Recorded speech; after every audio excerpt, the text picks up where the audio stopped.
Why don't you take a seat and tell me what appears to be the problem? I have 4 more questions for Consult the Doctor. Let's get started straight away. The first question I received was quite detailed, but dealt with something like this. I purchased a pen. It is my Grail pen. I've been using it, but it developed mold. I've sent it out to mold experts.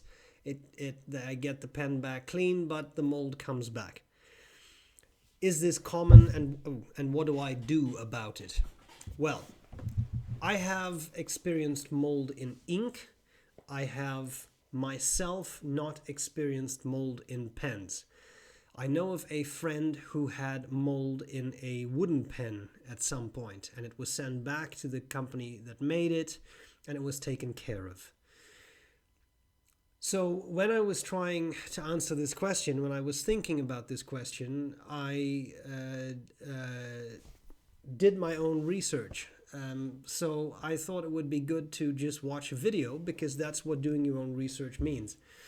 I happened to find a video from Brian Goulet, who discussed the same issue. And what I found very interesting was that his opinion was, I don't really know much about this because I don't hear a lot about it. And so in other words, it kind of echoes my experience. I don't want to rehash his video, so again, full credit to Brian Goulet here. But some of the things he said made a lot of sense to me and were kind of where my thinking went as well. So to be brief, 1, this may have to do with where you live. Brian specifically mentions one customer who had mold in his pen, but it turned out that the apartment complex that person lived in actually had a mold infestation. If there already is mold in the area where you live, then I suppose that can affect your pens, right? That could happen. They have liquid in them. They have darkness inside their caps. That sounds like a pretty good place for mold to grow. What do you do then? And I mean, by all means, do watch Brian's video, because, again, I'm just pretty much repeating him here. His recommendation to kill mold is also what I would say: use bleach, not undiluted, but maybe a 10% solution. Flush your pens out with that. Don't bathe your pens in it, but really flush them out with that. Then use copious amounts of water to flush the bleach solution out, and then hope for the best. But maybe do check if there is no mold in the area where you live. And I suppose this again correlates a bit with where you live as well. If you are in a very humid place, I suppose it might be a bit more probable that there might be mold issues. I live in an area that is incredibly dry, so I don't really have that issue, but I have wood that cracks, so I have to treat wood because it's very dry. So, as now winning, in other words. I hope that helps. But again, do watch Brian's video.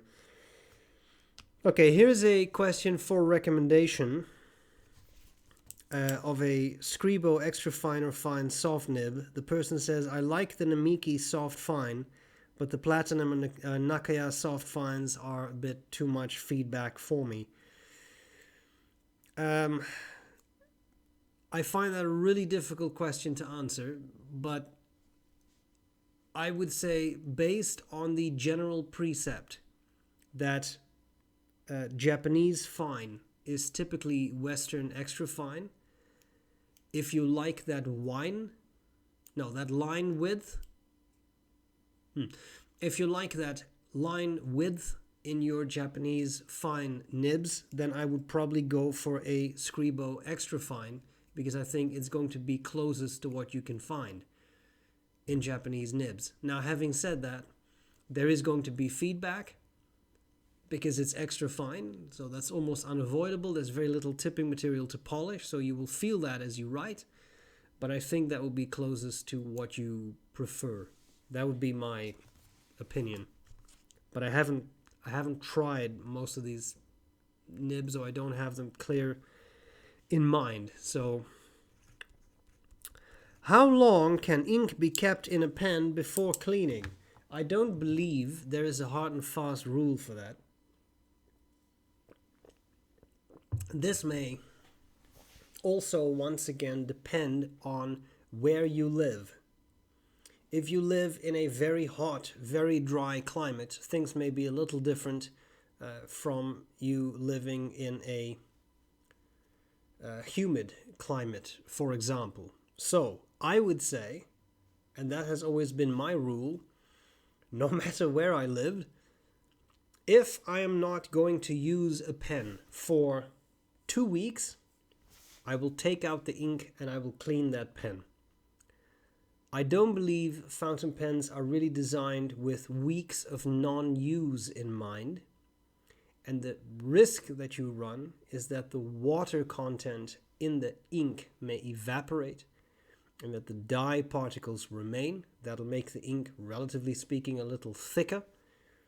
And that could theoretically clog the feed if that goes on long enough. I don't believe that would permanently damage a pen necessarily, because usually you can flush that dye out of your feed again. But I'd be a little careful, and I like to err on the side of caution in this case, and therefore I do not really leave pens inked if I'm not going to use them for longer than 2 weeks. And that's fairly arbitrary. I could have said 1.5 weeks or 3 weeks, but 2 weeks to me seems reasonable. The other thing is, and this is not a value judgment, I'm just observing. I know that some people ink up 20, 30 pens at the same time. I do 4. So I know that I use all those pens. They fit in the case I take with me to work every day. And then I kind of rotate how I use them. And that's pretty much it. That way they get actually used and they also get drained. Right? If you have 30, 40, 50, 60, 100 pens inked up at the same time, unless you write 900 pages a day, I don't think you're really going to move through them at a very fast pace. And then you may get issues. Okay, the final question that I had for today, I think is an interesting one. How do you figure out that this was a longer email? So I'm really summarizing this. How do you figure out the ideal grip size for a newbie? Is there some sort of strategy that you can use? Because some people have smaller hands, some people have larger hands. I would say that typically smaller hands gravitate towards thinner sections and bigger hands gravitate towards bigger sections. But I know some people with smaller hands who have arthritis, for example, and they like to use really girthy pens. Maybe not this good, but you know what I mean. So there are a lot of variables that come into play. If you are a woodworker or you have a friend who's a woodworker, maybe they can create for you a set of wooden little sticks of different diameters that you can hold and that you can then experiment with. But that sounds like a very time-consuming thing for me to actually do. So I think there are some considerations you should take into account. It's not just hand size, but it's also not just the diameter of the section that matters. It's also the shape. Okay? So here's what I mean by that. I've just taken out a couple of pens. You have sometimes, and I think that's fairly uncommon. I don't know if I have a really good, one sec. If I have a really good example of that, but maybe something like this. I think this is a section, I haven't really measured it, but I think this is a section that is what I call straight. This is an Enso XS pocket pen. On this end, it is pretty much as wide as on that end. It's a pocket pen, requires posting, but I think it's at least pretty straight. Okay, so that's what I call straight. Some people like that, other people don't. Then you have what I call tapered and flaring out. So that would be something like this. This is a cross. It's the Boba Fett pen that they did. section tapers, wide here, narrow there, then it flares out. Some people like that because you kind of have something to you rest your fingers against at the end of that section. But then you have sections that taper but that don't flare out. This Magna Carta is one good example. It's wider here, it's narrower there, it just tapers, but it does not flare out. Your fingers can slip a bit. I've never had that happen, but some people complain of that happening. So that's another consideration. Then you have, I'm going through the most common ones first. Then you have what I call hourglass shaped, which may not be able to tell really clearly, but it's wider there, it's wider there, it's narrower in the center. So you have that hourglass shape. I find that very comfortable. Pardon me. I find that very comfortable because I always feel that I have a very solid grip on those types of pens. This is a Conid king size. There's only two more I would like to show you. Then you have the opposite of an hourglass shaped section. It's a barrel shaped section. This is a section that is narrow here. This is not entirely what I'm talking about, but this was the best representation I had. Narrower here, narrower there, and at the very least rounded off on the sides. So where an hourglass is very concave, this is actually convex, and it bulges out. This I hear most complaints about, especially when it's girthy like this. This is a Delta Roma Imperiale. It's a big pen. I've given this to people who said it's too thick for me. Even people who like bigger pens say I find the section uncomfortable. Understandable, right? So that comes to play, and then finally you have idiosyncratic sections, like for example on Leonardo's, which kind of have that taper down and are then straight, right? That happens as well. So all I'm trying to say, and I just hope this little overview was not boring but was a little useful, all I'm trying to say is it's not just the diameter of the section. You could have a relatively skinny barrel-shaped section that can be very comfortable to hold. You can also have a barrel-shaped mega section like you see in the Roma Imperiale that a lot of people struggle with. So it's not just the diameter, it's also the shape of that section that matters. So I didn't mean to go off on a long rant, so I will end this here. But all I'm trying to say is, I'm afraid this is an empirical question. Even just the diameter, let's say 10 millimeter barrel-shaped section may be different from a 10 millimeter tapered and then flared out section.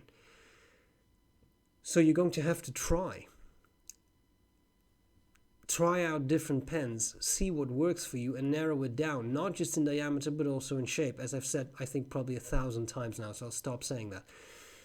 But that matters. If you have a pen store near you, that's quite easy. You can try out a number of pens. If you do not have a pen store near you, maybe there's a pen club. If there's no pen club near you, you'll have to order pens online and see what the return policy of a store is, right? And see what you can do. So I think that is how I would go about this. And just let it be.